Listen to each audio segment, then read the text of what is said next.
একটি গ্রামে বাস করত রমেশ নামের এক কৃষক।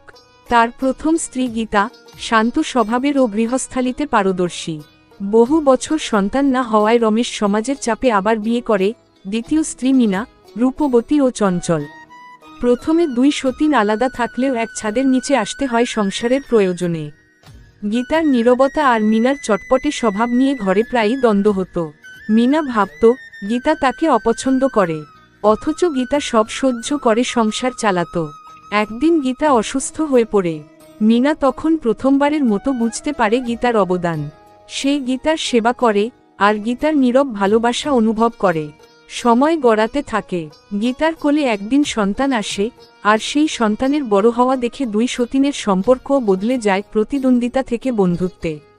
শেষমেশ রমেশ দেখে তার সংসারে এখন শান্তি ফিরে এসেছে, কারণ দুই সতীন এখন একে অপরের পরিপূরক, একসাথে সংসারের ছায়া হয়ে উঠেছে। এমন সুন্দর মজার গল্প পেতে চ্যানেলটি সাবস্ক্রাইব করুন।